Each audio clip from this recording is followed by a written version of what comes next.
Good afternoon, Tobago. Good afternoon to Tobagonians abroad and those from the national community who are paying attention to what we are treating with here in Tobago. I spoke with you along with my colleague here, Head of Director TEMA, Mr. Stewart,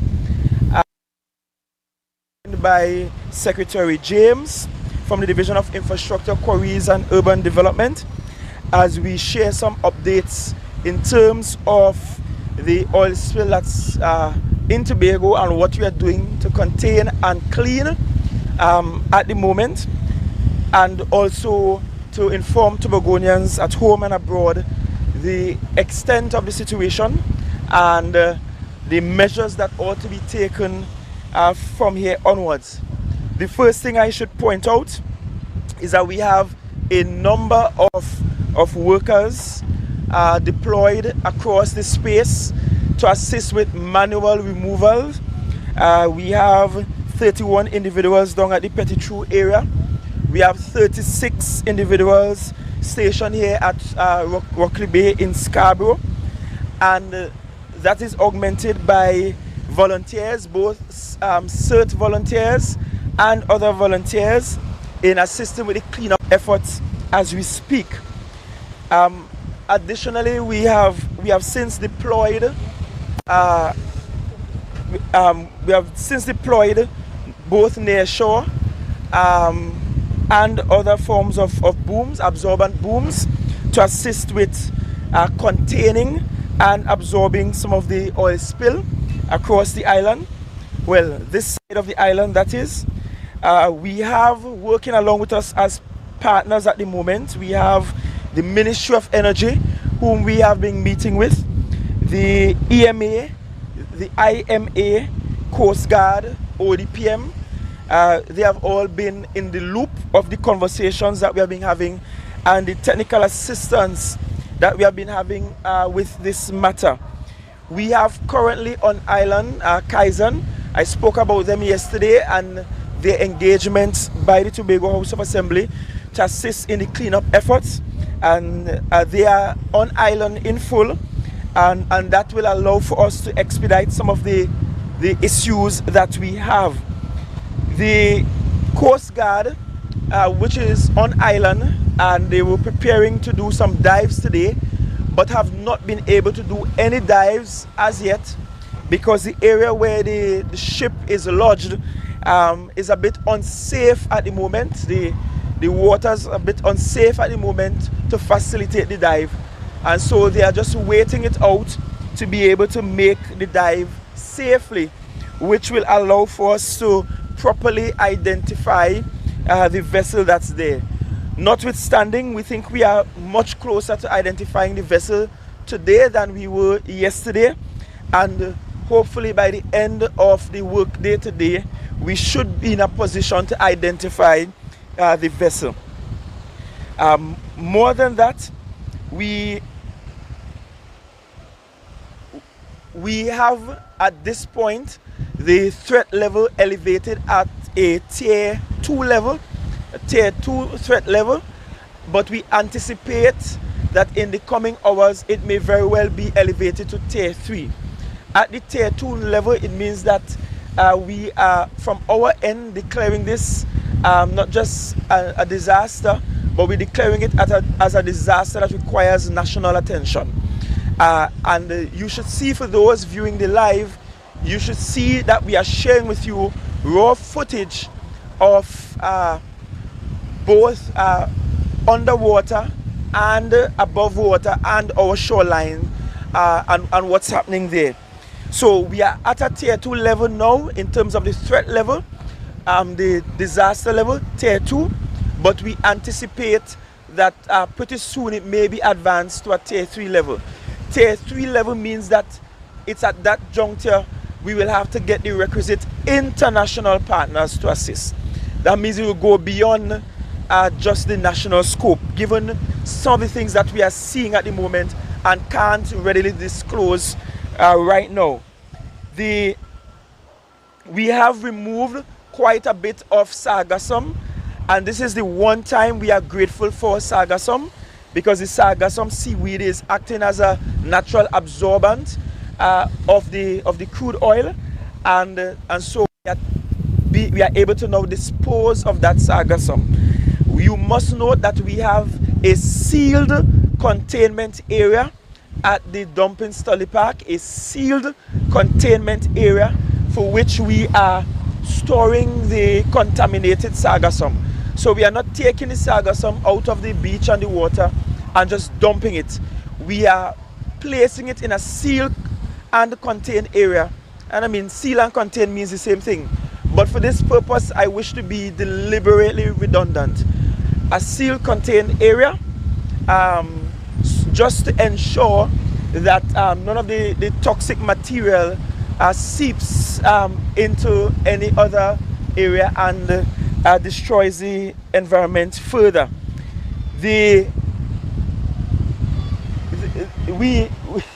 Sorry about that. So we are deliberate in ensuring that we clean as quickly as possible and that we minimize any further damages to the environment. The processes that we are using are really international best practice, because we have to ensure that we don't destroy the environment in an attempt to clean up the environment. We have to ensure that we are not doing anything that is inimical to our own interests and to the industries that depend on the marine space as well. Yesterday the question was asked about compensation. And I want to be clear again in speaking about the issue with compensation. The administration is not saying that there will never be any compensation on this matter. All we are saying is that for now, the priority is cleanup and containment. That's the priority now. And in doing so, we will be able to properly assess the damages and the impacted parties, and then we can have a conversation about the compensation. But we can't start this activity with a conversation about compensation, because it is developing as we speak. One thing to note is that we have observed that there is a trail of oil leading to the resting place of the ship at present, which means that the leakage started long before its current resting position, which means that we have to have some serious conversations about the management of our maritime space and monitoring of our maritime space around the clock. But I don't think now is the appropriate time for that conversation, because we have as partners in the room right now Coast Guard, among others, and we will have those conversations subsequently. This is certainly an inordinately serious issue, and it will take some doing to clean up what we have here. We expect this cleanup activity to go into the weekend, and we know that this is supposed to be Carnival weekend, but we will be working through the weekend and doing what is necessary to ensure that the cleanup happens. We have teams beyond Petitro and here. We just some teams down into Magdalena as well, because that area is affected. The mangroves just beyond the Magdalena area, just one side of that lagoon is also impacted. Part of cleanup activity will include suctioning of the material out of the actual water itself, and even as we're seeing some of the workers and volunteers who we have been able to properly clad in PPEs going by. You should note that we got the help coming out of CPEP, URP, Health, among some of the other THA workers, diligently helping to execute some of the cleanup activities that we have. So we are having the right conversations with the right people. Our work doesn't get done today, When we leave here, we go back to the Emergency Operations Center at Fairfield Complex, where we meet with all the stakeholders again, look on the screens, look at the data, double down our efforts in the cleanup. But this will certainly take time. We are very sorry for the industries that are affected. As I mentioned yesterday, naturally important spawning grounds are affected. Some marine species will be affected, like lobsters and so on.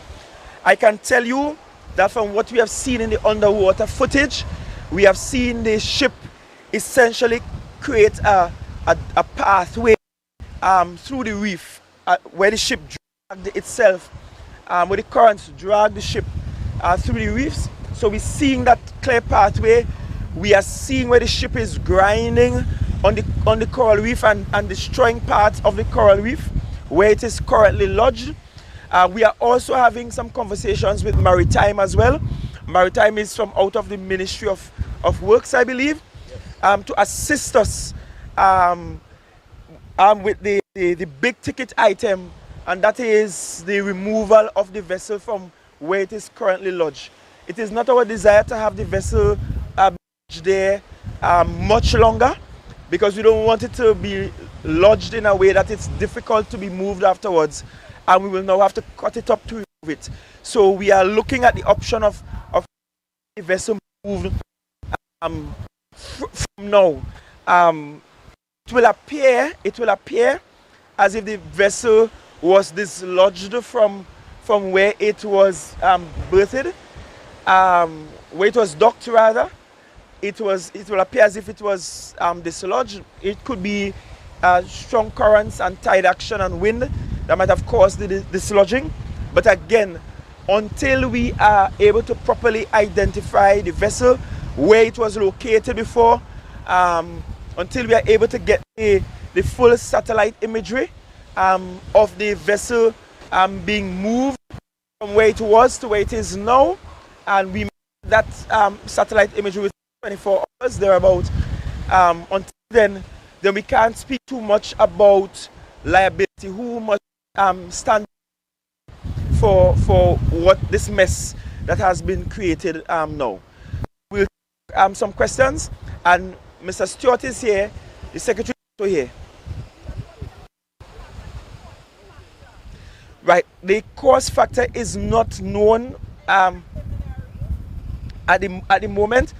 Well, I could have Mr. Stewart as the lead for the THA and treating with this emergency, speak to some of the things that we have had to acquire, those that we are acquiring, process of acquiring, like the booms and so on, and potentially what some of those things cost. But in terms of an overall cost, not now known, and perhaps when the dust settles by tomorrow, so we'll be able to give relief with potential cost. But in the midst of an emergency, those figures are really moving targets, you know, because as the day develops, as the crisis is treated with, then the cost moves. So Mr. Stewart probably talk to some of the things that we have acquired and are acquiring at the moment. Good afternoon, members of the media, the Tobago general public, and also those in the national space. Very much I want to start by giving thanks, you know, because this, and I want to respond so far, and the level of coordination and cooperation that we have received from our stakeholders who are actively involved. As it relates to cost, it's a moving target. I must point out that it's an expensive one when we're dealing with heavy equipment, when we're dealing with oil spill of this particular nature, where we would have target based on our response plan just for manpower only 80 persons.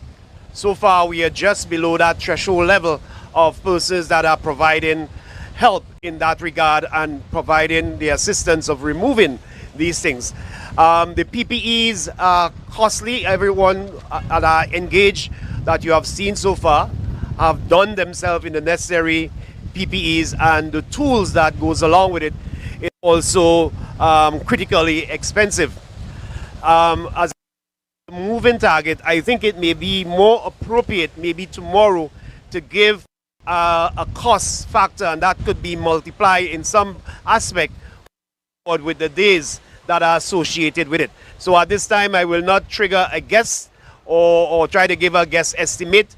All I will tell you that this is a very expensive maneuver, and when we start hinting that this is a tier 2 response, it means therefore that there is a strong possibility that it will also be moving beyond the capacity of the Tobago House of Assembly and its allocation that we know of. So those conversations will be had going forward. I just want to put that there. In addition to that, I want to thank the members of the Tobago House of Assembly who would have provided and make the necessary response today so effective, and also the deployment of those persons who would have moved away for their common job representing the DIQUD, the Move Health, also the division community development, and all of these divisions that are playing a key role. So going forward, I'll be very brief, and therefore we'll be going back to the drawing board to look at the operational plan going forward and to the operational period, and to review some information that would have brought to our attention. So we'll be able to do further talks. We'll get back to you and further. So I'll stand by if there is any other question that needs to be asked, as I probably pass on to my colleague, Mr. James.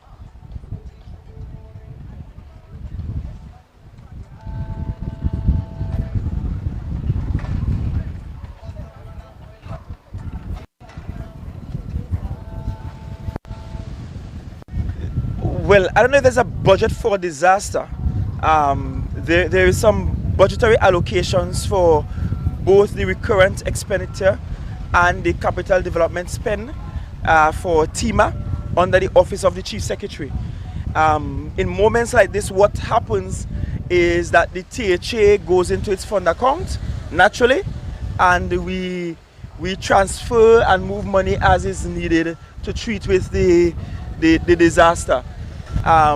As you are aware, our allocation for capital development, out of which we will have to spend for this, was what 250 million, essentially, well under the 300 million we got last year, and so we'll see where that goes. But certainly by tomorrow we'll be able to give a much more comprehensive course, because as I indicated, Kaizen is here on island. They just got in today. We expect that we will have to call in some additional expert assistance. That will cost something. I spoke about the absorbent booms, which will help to contain the spill. We have been utilizing the peat moss that we have. Now the peat moss is not as effective because it's a bit heavy, too heavy for the peat moss to absorb at this point. So a bit of a moving target, and I prefer we give those costs subsequently as opposed to hazarding a guess at this moment. But Secretary James could perhaps talk to us about some of the mechanics of the thing, because his division is responsible for the backhoes, the trucks and so on that we have been utilizing. Good afternoon, everyone. When disaster strikes, the people must stand together, and as a division, as part of the THA, we have decided to commit all the resources necessary to TEMA, who will lead the cleanup campaign to assist in bringing back some normalcy to Tobago and to the coastline. I'm hearing that it's coming down from Roxborough all the way down to Bonaccord. So this is a massive, massive undertaking. It requires equipment in Tobago that we don't have. But for now, we are committed, Mr. Stewart, to providing you whatever you need, and we will continue to do that throughout the weekend as well. We have reached out to suppliers for long reach excavators that are not yet on the island as well, which would help in trying to bring the sargassum to shore. Some suppliers are complaining about going into the water, but that's something we will continue to work on. So we are here and we want to commit to Tobago that we are on the job and we will ensure that the environment is as clean as possible in the shortest possible time. All right. I have a couple questions. Good afternoon, everybody. First of all, one of my concerns is that the cleanup efforts seem a little bit slow. Why were there more immediate cleanup efforts, seeing as how, we already have an energy industry here established in Trinidad and Tobago. We have the companies that can, lend the assistance almost immediately. And my second question is, do we understand what type of fuel or oil or what is it exactly that's leaking out of the vessel? Do we have that information as yet? Well, I wouldn't say that the cleanup effort was slow. Yes, this is an energy producing country, but we would appreciate that the equipment and the implements required for this kind of cleanup was never stored on the island of Tobago to begin with. So it means that those things have to be shipped to the island of Tobago. Shipping it to the island of Tobago does not happen with the snap of a finger. It requires it going on a boat and be brought to the island of Tobago. So because the specialist equipment required for this cleanup was never resident on the island in the first place, that meant that there has to be a lapse time to get it to the island for the kind of work to happen. Secondly, mess of this scale and of this type requires that we follow certain protocols strictly, because you also don't want a situation where you cause more environmental harm in cleaning, right? So we don't want to clean the oil spill and at the same time clean up the environment, clean up the natural environment that's there. So it has to be deliberate, it has to be process oriented. We have to be very purposeful in what we do, how it is done, in ensuring that we don't create more of a disaster than what we do have on our hands. One of the things that will exacerbate the issue is the fact that where this spill is located, tide action, currents, wind, strong waves will also make the target a moving target. That makes it a bit more difficult to clean. What we had on island was only able to manage a tier 1 disaster. Tier 1 disaster. We have elevated it to a tier 2 disaster. And so that's why we had to call in our partners at Kaizen, Ministry of National Energy, and there are some other oil cleaning experts in the space that we are calling in. In the last meeting with the Ministry of Energy, when we spoke to Mr. Rudder before coming out to the media, what was being contemplated is whether or not we need to have an international company fly in to the country.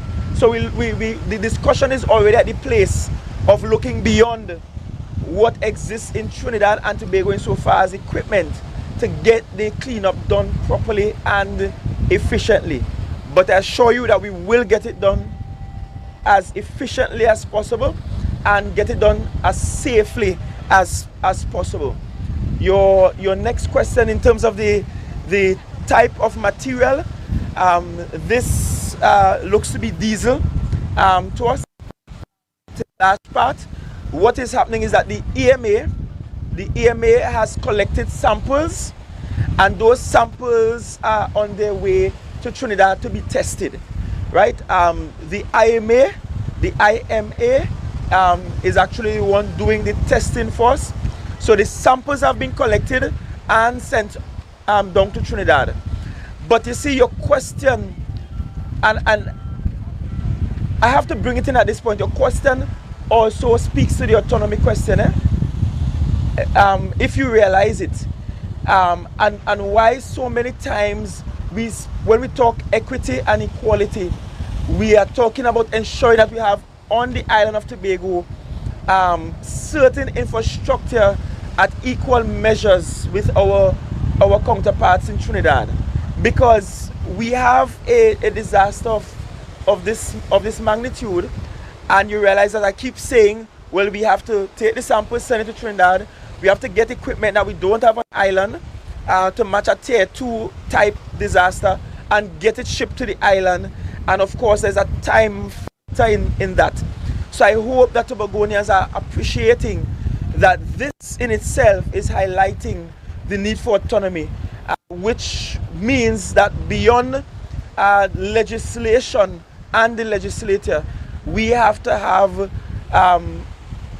be equipped to manage disasters at this level, even at the Tobago House of Assembly, something that was never there before.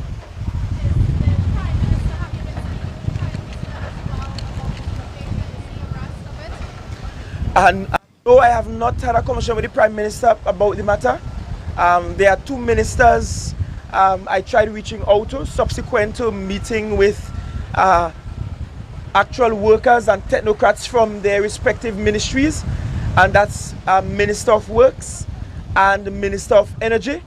I have not been able to get to Minister of Works or Minister of Energy when I called today, but I can tell you that the folks at Maritime, which is under the Ministry of Works, they have been partnering with us, and the folks at the Ministry of Energy have been working with us.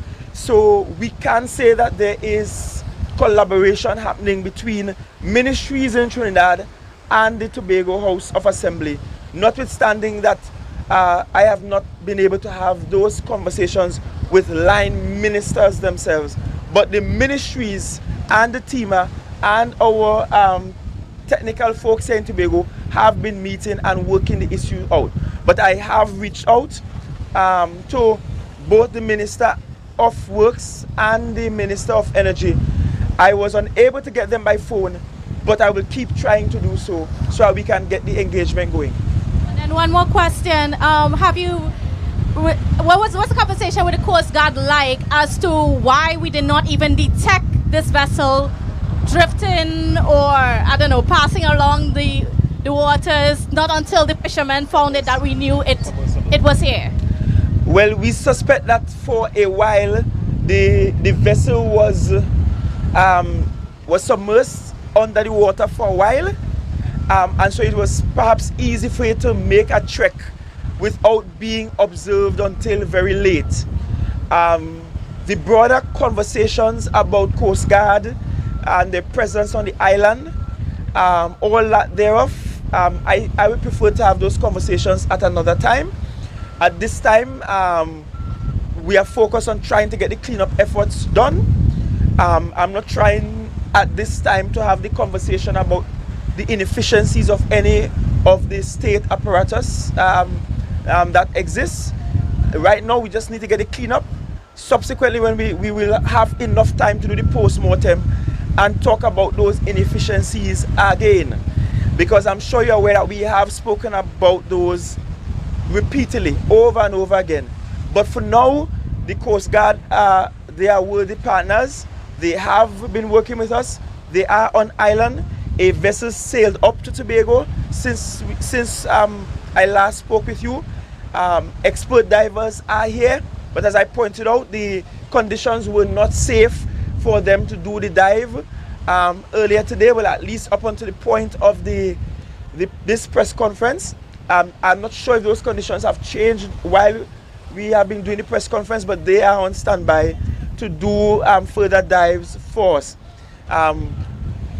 There are some things that we have seen so far that we can't bring to the public information as public information just yet, but we are ensuring that we are doing all due diligence to ensure that this disaster in no way expands beyond its current reach. I want to thank you. We will keep the updates coming. You will see me, you will see this secretary. If you don't see me, you will see the secretary, and certainly you will always see Mr. Stewart on the matter. All right? So thank you all very much. and stay tuned because we will keep posting on TEMA pages and on the pages of the Office of the Chief Secretary all the necessary updates. And let me remind the public to be cautious, to avoid the affected areas as much as possible. Let me also reiterate to the fisher folk that we know you are affected. Important spawning ground has been affected.